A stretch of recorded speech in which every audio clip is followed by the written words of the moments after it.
If you enjoy the Homeschool Made Simple podcast, it's time to attend one of our 2026 events. We'll be in Minnesota in March, then in August, we'll be in Tennessee and Texas. Plus, we have a summer webinar this June. Gain long-term vision and fresh encouragement for homeschooling by taking time away from everyday life to dive into learning more. Visit our website at homeschoolmadesimple.net/seminars to register and make plans to join us in 2026. Carol has often referred to high school as the golden years of home education. Your child is finally old enough to engage in a depth that brings discipleship and learning to a whole new level. It can be tempting to outsource your high schooler's education because of things like physics or calculus. But in this episode, we want to encourage you to hold on to the most important parts of your child's education in order to really launch them into the world in strength. Let's dive into the high school years. You're listening to the Homeschool Made Simple podcast. This is a podcast to help you homeschool simply, inexpensively, and enjoyably. Carol Joy Seid has been helping families homeschool for several decades now through her literature-based approach to education. And I'm Rachel Winchester, a fellow homeschool mom using this method with my own 3 children. In this episode, we're revisiting a conversation Carol and I had about homeschooling during high school. Before we jump into the episode, I want to share with you a math program that can help you manage math for your family. CTC Math makes learning math easy and effective. Pat Murray uses creative graphics and animation in his short lessons to help kids understand math concepts, with lots of time to practice what they've learned. Every grade level is included in one family-friendly price, and they even provide homeschool families with a special half-price discount. Start your free trial at ctcmath.com or click the link in the show notes. Now let's get into the episode.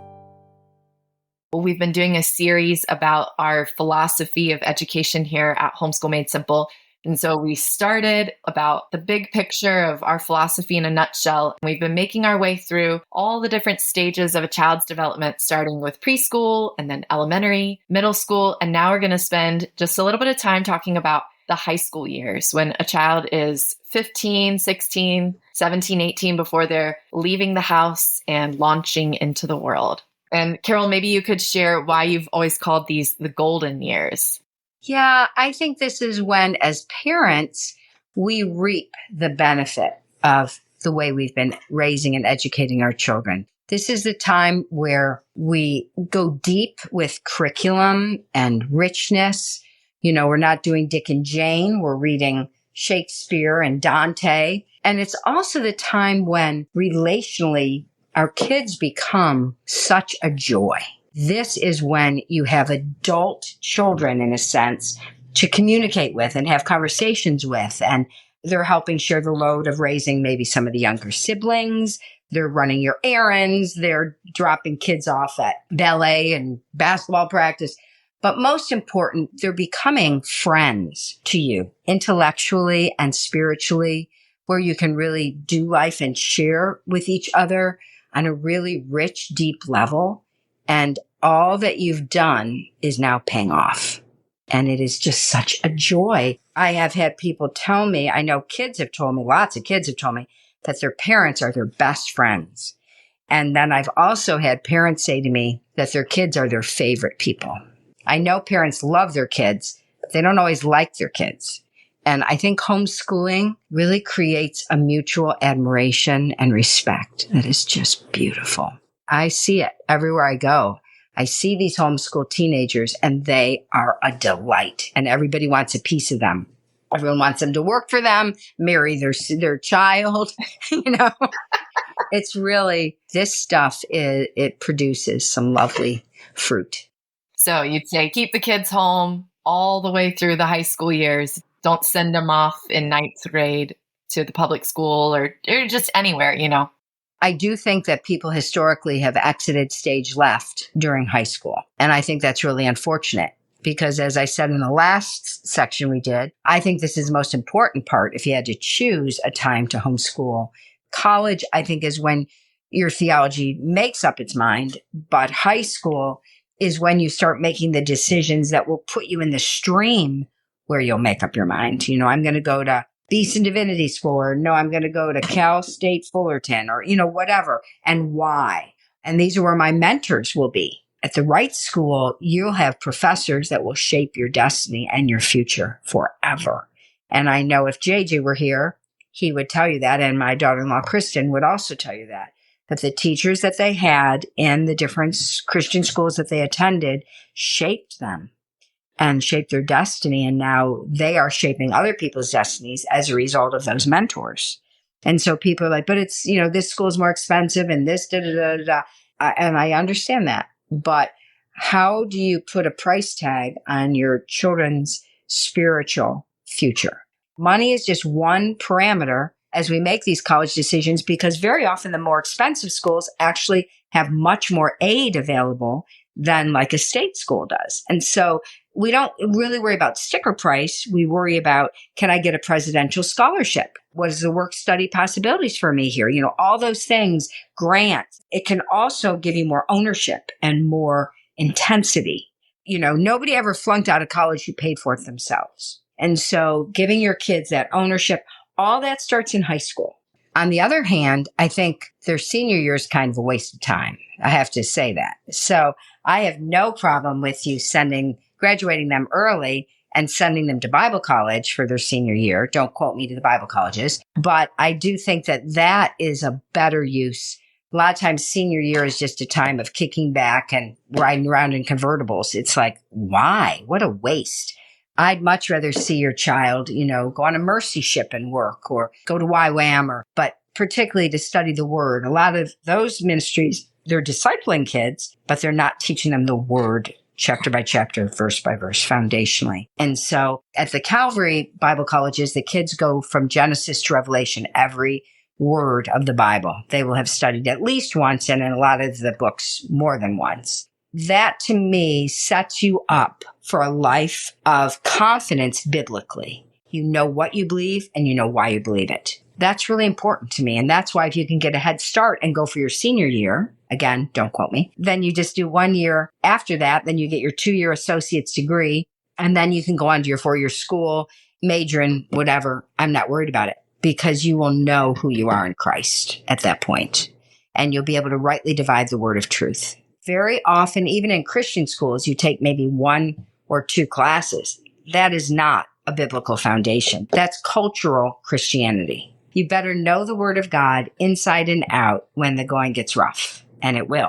And so that's why I just feel like that's the best use of your time and energy, is skip your senior year, graduate early, and get started on your theological education. Which just logistically, I only know South Carolina laws because I'm here, but our age is till 17. So even like when I've mapped out what I plan for my kids to do, why would I do another year just to get to 18, when he can graduate when he's 17 and have that freedom and flexibility to, even if we approach it like a gap year or whatever. Yes. Now let's talk about those high level courses that make people have indigestion, like physics, and calculus and trig. So a lot of people are like, well, I just could never teach those. I'm like, no, of course not. Are you kidding me? I can barely add and subtract. But the point is that we know who can teach them. Okay. And that's the difference. We're not the all-knowing ones. It's that we are more a purveyor of resources for our children when they're in high school. For example, when JJ was growing up, just not even a big church, one of our pastors had a PhD in neutrino physics and had been a college professor. He was available at the end of a phone call, like, boom, we can call Randy anytime we need him. Then we had a math teacher, a high school math teacher. He called JJ J squared. And so that was so cute. So, we all know people who know people. If you say, well, I can't teach physics, well, heavens to Murgatroyd, neither could anybody. But we've got this wonderful gentleman who's teaching high-level math or science. So I don't believe in farming your children out, and that's a whole nother conversation, but I want you to homeschool your children. I want you to be the primary influencers, mother and father, of your children's lives. But there are some things you're just not qualified to teach. Now, granted, a lot of this is just available online, and if that's what you want, I would never do the humanities online, but if you want to do a math or a science, you're welcome to do that. I would rather that you maybe consider doing a dual enrollment situation where you begin developing college credits while you're in high school. It's a very financially responsible thing to do, but it's also a very good way for your child to get one foot in the water while he's firmly encamped at home. He's not going off to college. He's never, spent the night away from home or kind of thing. This is a child who's now getting some experience with the big boys out there in the colleges. And some Christian colleges do have these programs as well, where you can do dual enrollment for high school, where you're getting high school and college credit simultaneously. The only thing with that, and we talk about that and begin with the end in mind, is make sure it's transferable credit. That's the other thing. You don't want to have a heartbreak on the day of registration at your four-year school when they're like, well, these are intro classes that don't transfer to Biola or wherever you're going to go. So just do a little homework, call the registrar, your college of choice. But that's a great opportunity. The other thing is letting your child have some trade experiences while they're in high school. So say they want to own a motorcycle repair shop or something like that. Who knows someone who you could say, could my child intern under you? That means they're going to be cleaning up grease and getting tools while you're under a machine. Fabulous. You are learning every minute of that. And we will bake you homemade bread every week and take your dog for a walk 3 times a week. You're doing a service to us, and we want to honor that. We don't expect that you owe us any of your time, because your billable hours as a mechanic are going to be affected by my son asking you questions. So it's got to be reciprocal. In the old days, people paid for apprenticeships. So we need to be respectful of people's time and treat them with honor. But using high school, again, to find your child's destiny and direction, whichever way it goes. It's not a one-stop thing where it's like, well, we're going to do this and that's all we're going to do. No, maybe that didn't work out. Let's try something else.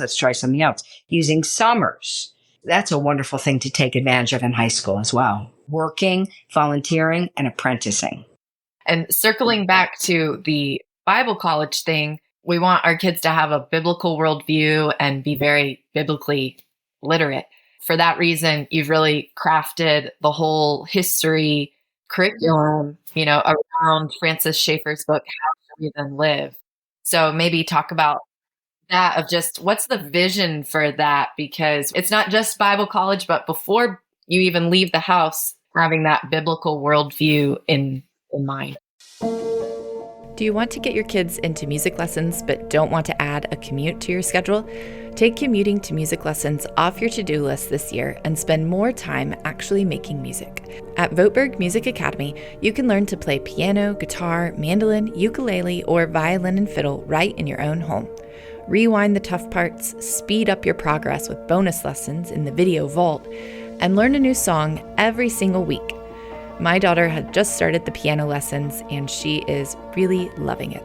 Join thousands of other families using VotebergMusicAcademy.com as their one-stop shop for musical instruction, all for less than $30 a month per family, per instrument.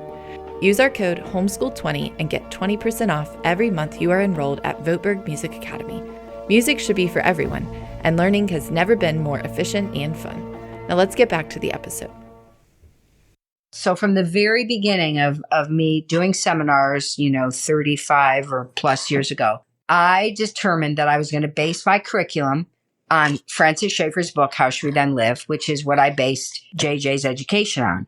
How Should We Then Live is the history of Western civilization from a Christian perspective, starting with ancient Rome, then Middle Ages, Renaissance, Reformation, Age of Reason, up to basically present time. Dr. Schaeffer's been gone for probably 20 years, but basically contemporary time. And then to go with those books, I included The Gift of Music, written by 2 professional musicians who worked with Dr. Schaeffer and Edith at L'Abri, Jane Stuart Smith and Betty Carlson. And then the third book in the trilogy would be Invitation to the Classics, which is the history. So music is chronological, starting with King David and then Schutz, Bach, Vivaldi, Handel, ending with Shostakovich. And then Invitation to the Classics is the history of literature chronologically, written by us, edited by Os Guinness and Dr. Cowan, Louise Cowan. So what they did is they found professors all over the country that were experts in different authors.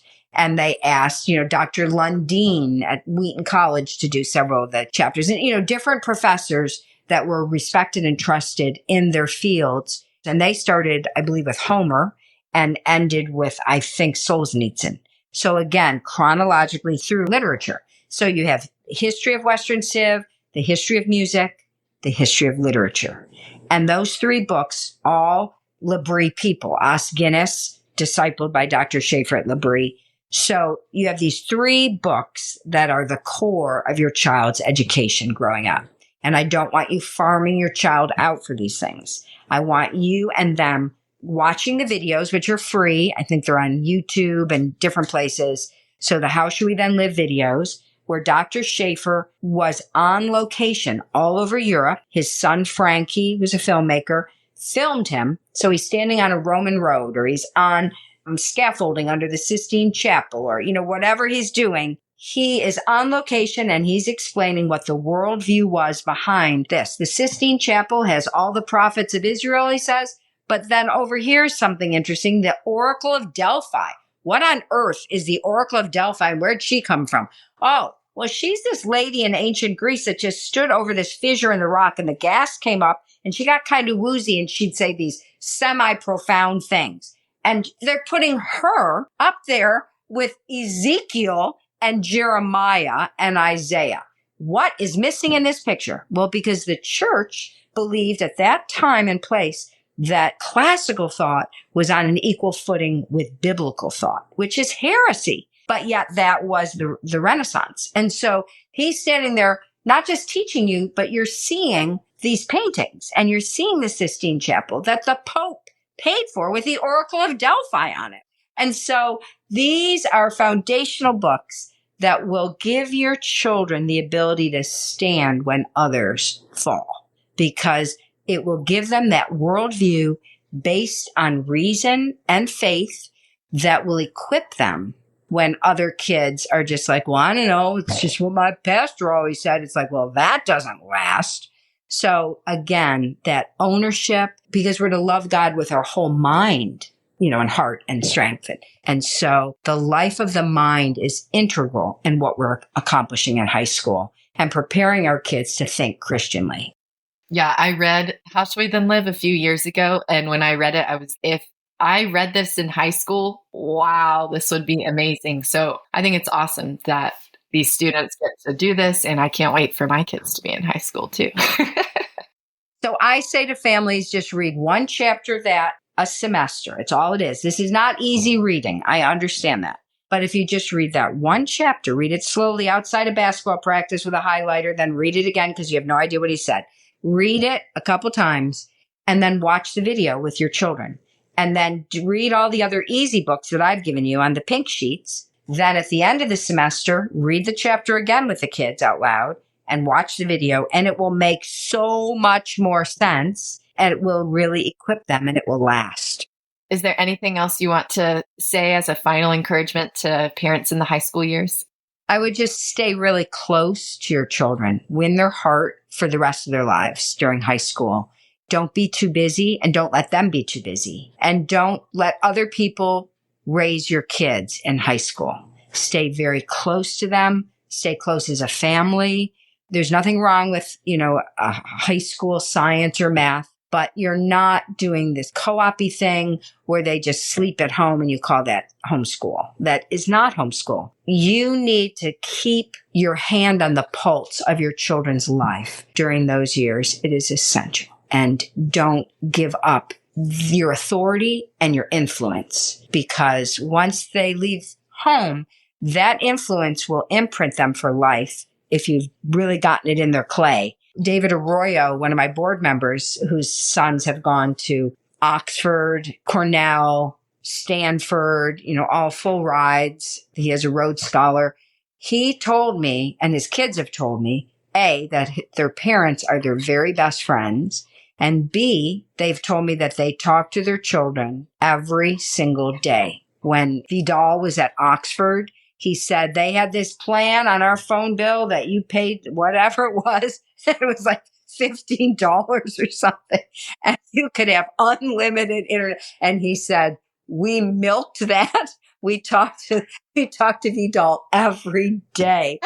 And I'm like, yes. And then when you meet Vidal, you see he adores his parents. The kids do.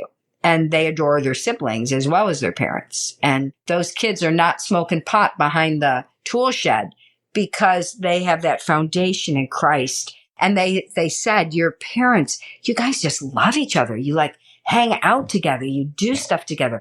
And sometimes we get so busy trying to, get into Yale that we're missing the relational piece that homeschool does so well. Your kids will bring you joy, and they will rise up and call you blessed because you've laid down your life. It's a short period of time to lay down your life, but you will reap the benefits for the rest of your life if you do this kind of intense, relational, hands-on discipleship. Yeah, I think that's encouraging no matter where you're at with parenting and raising your kids. If they're in high school already, or if they're just little like mine are, it's just encouraging to remember the whole vision and to keep it in front of us. Like you say, keep eternity on our eyelids so that we don't, lose heart, and so that we can look at other examples and say, this is going to be worth it, and our labor is not going to be in vain. Not necessarily because we can guarantee a result, but because we know that we'll have left everything on the court. We'll have done everything that we could have done, and that will be worth it. That is so good. Yeah. And we're at the two different ends of the spectrum of stage of life. Last night I was playing pickleball and my phone rings. It's JJ, and he's like, hi, Mom. I know I've been really busy and I haven't checked on you. I just want to see how you're doing. I'm like, who does this? It was just so dear. When your kids, like John, the beloved, said, I have no greater joy than to know that my children walk in truth. That is a life well lived. Yeah. I've buried 2 parents in recent years. And boy, when you spend a day at a deathbed or several days at a deathbed, it kind of puts things in perspective. I was invited to a funeral the other day and I couldn't go, but I said, my motto is you should go to a funeral a month because it brings that eternity into focus. It's really important that we live our lives with that perspective because the world, the tyranny of the urgent, it never stops dictating its agenda. I care about my deathbed and, like you said, leaving it all on the court. Yeah, I like that. Yeah. I'll use that at my pickleball experiences. I'm leaving it all on the court. Yeah, all on the court. Any court you can apply it to. Right. This is the most important thing we'll ever do, is raise our children for eternity. It's more important than any job. It's more important than any ministry. Nothing is more important than the influence that we can have on our children and our grandchildren and maybe our great-grandchildren. Well, I think that's a great place to stop. So thank you so much. My pleasure. You've been listening to the Homeschool Made Simple podcast with Carol Joy Seid. If you want to learn more about the Homeschool Made Simple approach, you can visit our website, homeschoolmadesimple.net/ebook, to get our free ebook about the 5 essential parts of a great education. Thanks for joining us this week on the Homeschool Made Simple podcast.